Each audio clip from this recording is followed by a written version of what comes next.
Testemunhos Seletos, volume 1, capítulo 91. Crítica aos líderes. A igreja sofre por falta de obreiros cristãos altruístas. Se todos os que são, em regra, incapazes de resistir à tentação e são demasiado débeis para ficar sozinhos, se conservassem afastados haveria naquele lugar uma atmosfera espiritual muito mais pura. Os que vivem alimentando-se das cascas, dos fracassos e deficiências alheios, que juntam para si mesmos os vírus das negligências e faltas do próximo, tornando-se, por assim dizer, os varredores das sujeiras da igreja, não representam vantagem para a sociedade a que pertencem, mas sim verdadeiro peso morto às comunidades das quais escolhem participar. A igreja carece não de pesos, mas de fervorosos obreiros, não de críticos, mas de construtores em Sião. São realmente necessitados missionários no grande centro da obra, homens que defendam a fortaleza, que sejam fiéis como o aço para preservar a honra dos que Deus colocou à frente de sua obra e que farão o máximo possível para suster a causa em todos os seus departamentos, mesmo com sacrifício de seus próprios interesses e da vida, se necessário for. Mas foi-me mostrado que há poucos que têm a verdade entretecida em sua própria alma e podem subsistir ante a severa prova de Deus.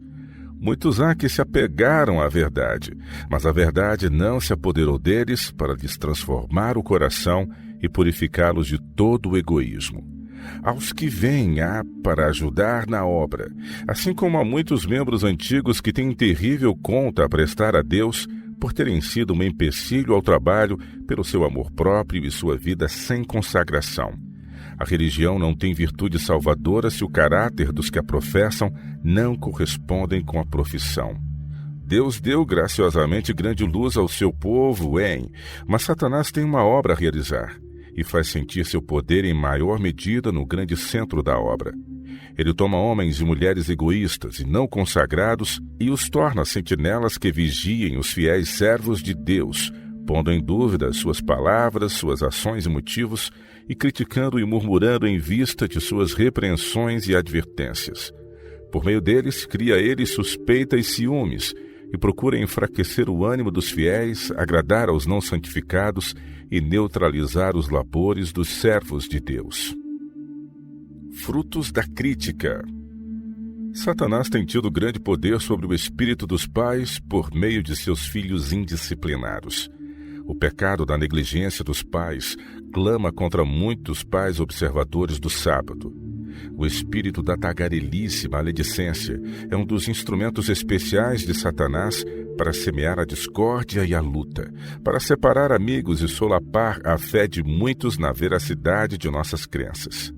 Os irmãos e as irmãs estão demasiado prontos para falar das faltas e erros que julgam existir em outros, e especialmente nos que têm apresentado sem recuo as mensagens de repreensão e advertência que o Senhor lhes confiou.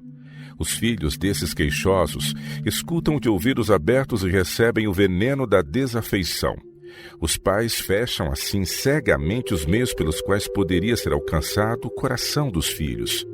Quantas famílias não temperam suas refeições diárias com dúvidas e críticas? Dissecam o caráter de seus amigos e os servem como delicada sobremesa. Um precioso bocado de maledicência é passado ao redor da mesa para ser comentado não só por adultos, mas também por crianças. Nisso, Deus é desonrado. Disse Jesus: quando fizestes a um destes meus pequeninos irmãos, a mim o fizestes. Mateus 25, 40. Portanto, Cristo é menosprezado e profanado pelos que difamam seus servos. Os nomes dos escolhidos servos de Deus têm sido usados com desrespeito e, em alguns casos, com absoluto desdém por certas pessoas cujo dever é apoiá-los. As crianças não têm deixado de ouvir as observações desrespeitosas dos pais com referência às solenes repreensões e advertências dos servos de Deus. Têm compreendido os escarnecedores gracejos e palavras depreciativas que de tempos a tempos lhes têm chegado aos ouvidos e a tendência tem sido nivelar em seu espírito os interesses sagrados e eternos com os negócios comuns do mundo. Que obra realizam esses pais fazendo de seus filhos uns incrédulos já na infância? Desta maneira é que as crianças são ensinadas a serem irreverentes e a se rebelarem contra as repreensões do pecado enviadas pelo céu. Onde existem semelhantes males, só pode prevalecer o declínio espiritual.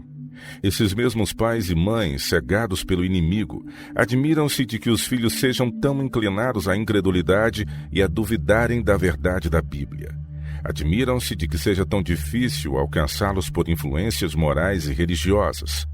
Tivessem eles visão espiritual e descobririam desde logo que esse deplorável estado de coisas é resultado de sua própria influência doméstica, produto de seus ciúmes e desconfiança. Assim, muitos incrédulos são feitos nos círculos familiares de professos cristãos.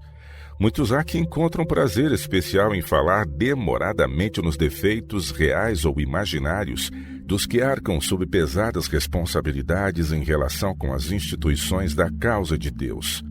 Passam por alto o bem que tem sido realizado, os benéficos resultados do árduo labor e persistente dedicação à causa, e prendem a atenção em alguns aparentes erros, coisa que depois de cometidas e ao seguirem-se as consequências, imaginam eles que poderiam ter sido executadas de modo melhor, com resultados mais lisonjeiros.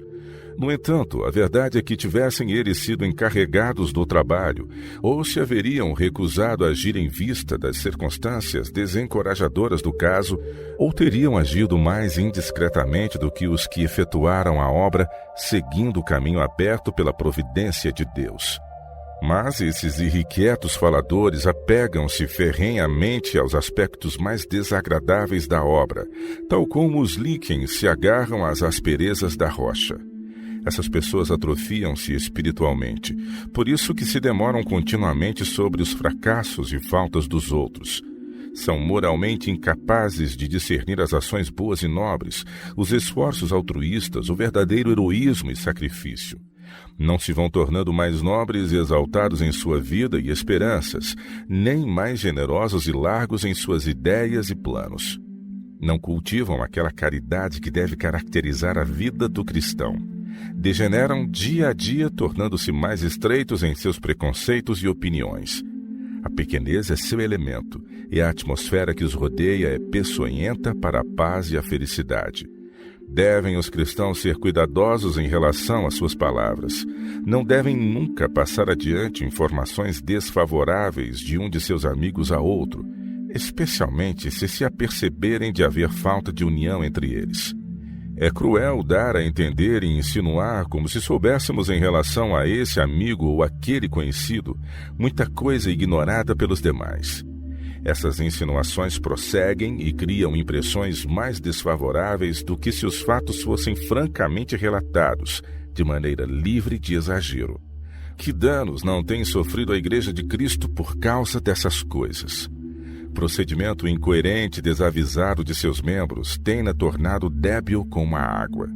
Tem sido traída a confiança por membros da mesma igreja e, no entanto, o culpado não pretendia fazer mal. A falta de prudência na escolha de assuntos de conversa tem feito muito dano. Deve a conversa ser sobre coisas espirituais e divinas, mas tem sido diferente. Se a associação com amigos cristãos é dedicada especialmente de modo a aproveitar ao espírito e ao coração, não haverá remorsos depois e poderão recordar a conversa com prazer e satisfação. Mas se as horas são despendidas em leviandades e em falar ocioso, empregando-se o precioso tempo em dissecar a vida e o caráter de outros, a associação amistosa se demonstrará fonte de males, e vossa influência será cheiro de morte para a morte. Não devemos permitir que nossas perplexidades e desapontamentos nos corroam a alma, tornando-nos impertinentes e impacientes. Não haja discórdia, nem suspeitas ou maledicência para não ofendermos a Deus. Meu irmão, se abrires teu coração à inveja e a vis suspeitas, o Espírito Santo não poderá habitar contigo. Busca a plenitude que há em Cristo. Trabalha de modo por ele indicado. Que cada pensamento, palavra e ato o revele. Precisas de um diário batismo do amor que nos dias dos apóstolos os tornava todos de um mesmo comum acordo. Esse amor trará saúde do corpo, espírito e alma. Circunda tua alma com uma atmosfera que fortaleça a vida espiritual. Cultiva a fé, a esperança, o ânimo e o amor. Reine a paz de Deus no teu coração. O Senhor vive e reina. Logo ele se erguerá em majestade para abalar terrivelmente a terra. Uma mensagem especial deve agora ser proclamada, mensagem que penetrará as trevas espirituais e convencerá e converterá almas. Escapa-te por tua vida. É o apelo a ser feito aos que se demoram no pecado. Devemos agora tomar muitíssimo a sério o caso. Não temos um momento a passar em críticas e acusações. Que os que isso têm feito no passado se prostrem de joelhos em oração e que reparem como estão pondo suas palavras e planos em lugar das palavras e planos de Deus.